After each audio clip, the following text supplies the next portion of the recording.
Thank you for tuning into the Pre-Patch Podcast. And check out these patch notes. You, Mr. Enigma, you were playing a game called I could be SULFUR. first. You get to be first. Yes. First. Yes. Yeah, I picked this up the other day. I kind of noticed it. It's up for demo right now. So if you guys want to play it, you're able to play it right now.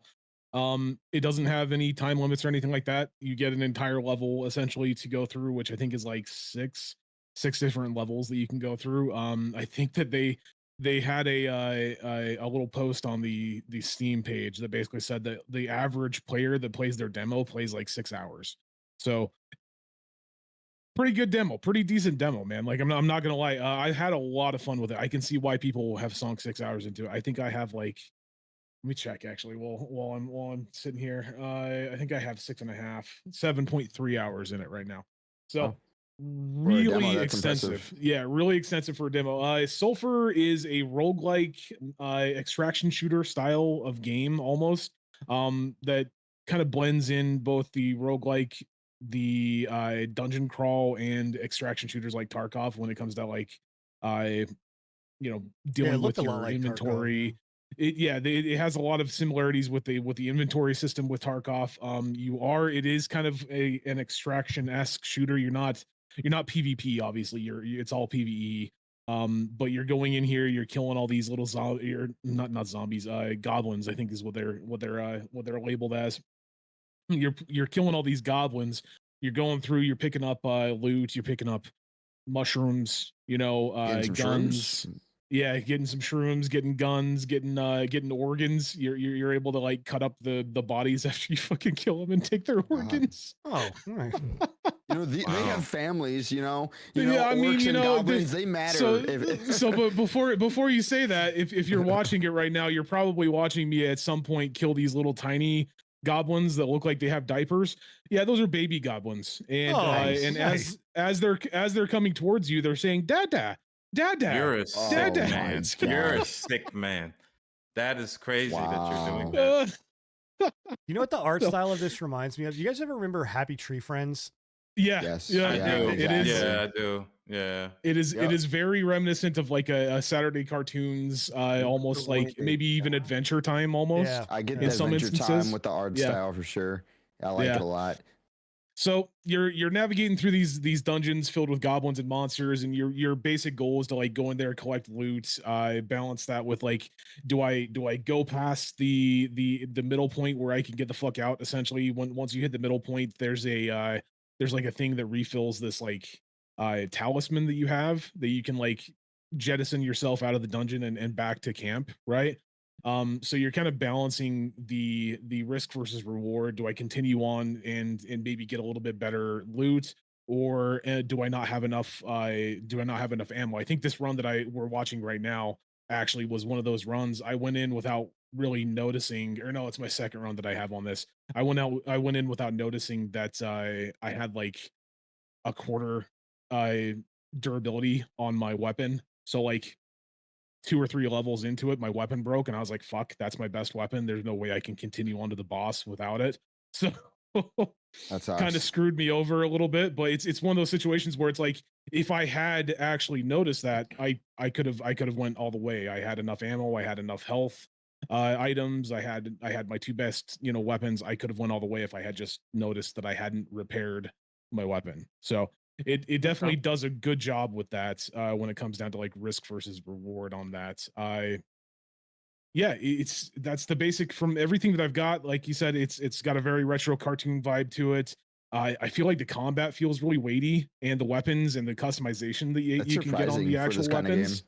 Yeah, the customization and the weapons feel really good. Like you can actually like customize your weapon with like different scopes, different attachments. There's like silencers, which kind of makes me feel like there's going to be maybe some form of like stealth kind of. Yeah. Stealth. I never really got to that point. I felt like every time that I walked into a room, they automatically knew I was there, whether I had whether I was crouching and had a silencer or not. So I don't know if that's later on in the game or maybe they haven't implemented it yet. But it didn't really feel like there was too much of an issue or too much of a reason to actually put Thank you. silencer, you know. Thank you for hitting that crack in the wall. I was Yeah, gonna yeah. be so disappointed. Yep. I saw that from Yep. a mile away. I It was like, does. you better go there. That's yeah. That they give you little explosives that you can Yep, explode good. those, and inside of those, sometimes you'll get these things that are called enchantments that give you different enchantments for your weapons. Some of them do like I saw electrical one of them damage. was a freezing one. Some of them do freezing. Some of them cool. do like shadow damage. In early access. This is in a demo currently. It is coming to early access. It's coming to early access in, I believe, October. I don't think they have a date yet. Just October. Nice. But it's just October at some point. But yeah, like I said, this demo is out right now. If you want to check it out, you can literally put as many hours as you want into it. I think I've done like 15, 20 runs so far. So is the loop here that you basically, because roguelike, obviously the whole point of the loop there is like you go, you progress, you die, you get a little bit farther, you get more shit, you die again, you keep progressing. Is that kind of the loop here? Is like you're just going farther and farther into this cave or wherever? Yeah.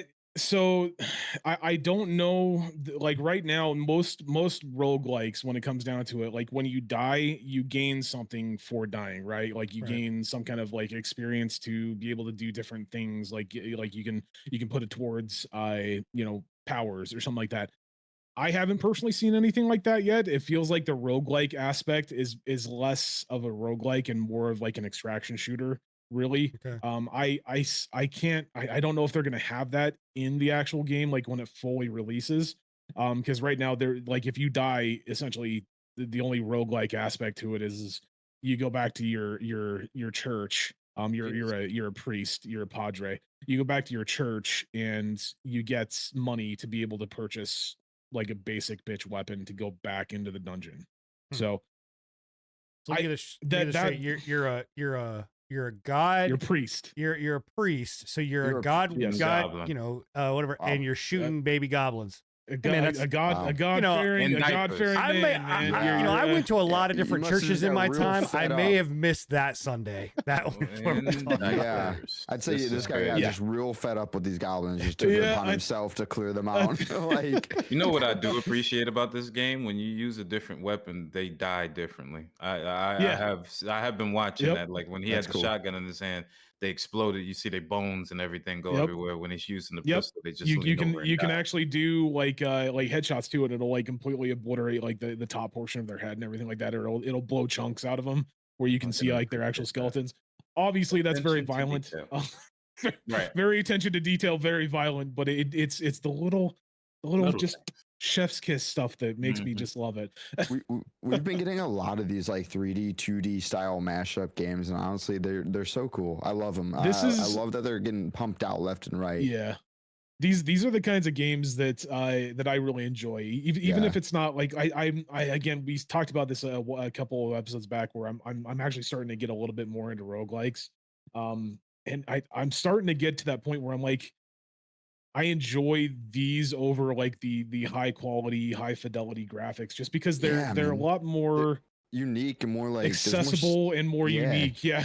There's more character to them in a lot of cases. Like, don't get me wrong, we love like crazy good graphics and all that, but you don't need that to be a really good game. You know, I mean, you see it with games like Minecraft. Like Minecraft is one of the most popular games, has been since 2011, whatever, you know. But it's because it's so accessible and easy to get into. And I think that's what this game will be. It'll definitely be one of those games where it has enough like customization, enough like deep customization and the ability to get into it as far as you want to, or if you just want to pick it up and use it as a game that you just play for 15-20 minutes and then jet, right? Like it can be either of those. It can really do either of them. So you know what this it just brings to my mind when I'm seeing this, right? And we're talking about it, I'm watching you.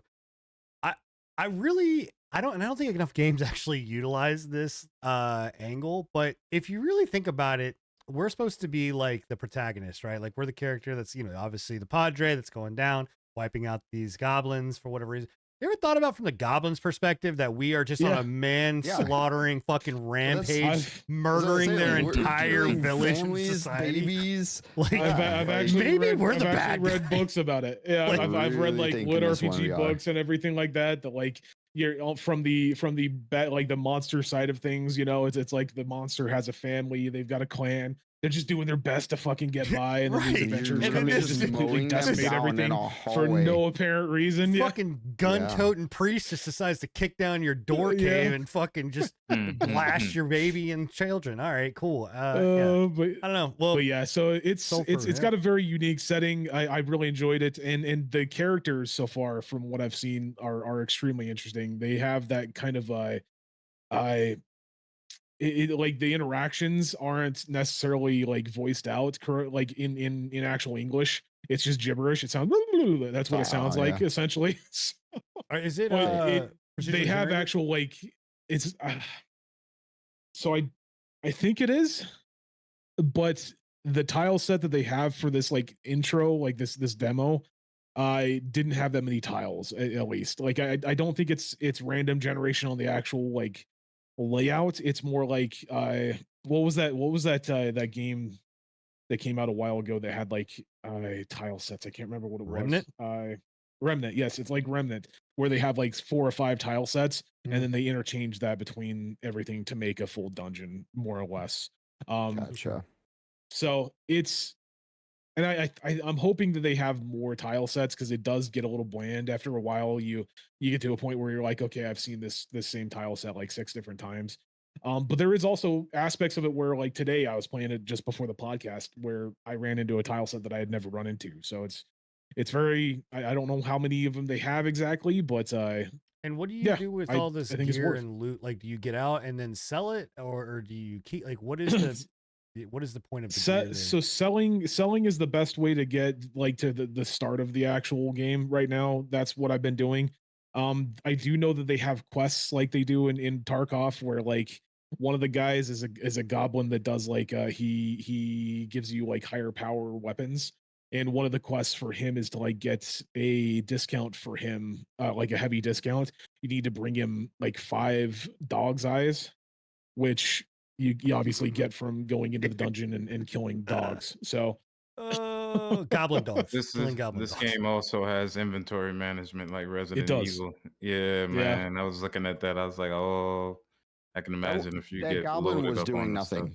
I mean, he shot at me, bro. I mean, you know what? You just went in and killed 4 of his fucking friends, bro. Whatever, bro. Don't fucking ask questions. I'm a fucking padre. I'm on a holy crusade, man. I really can't talk about what he's doing here. I have to be quiet, because when things come up later, when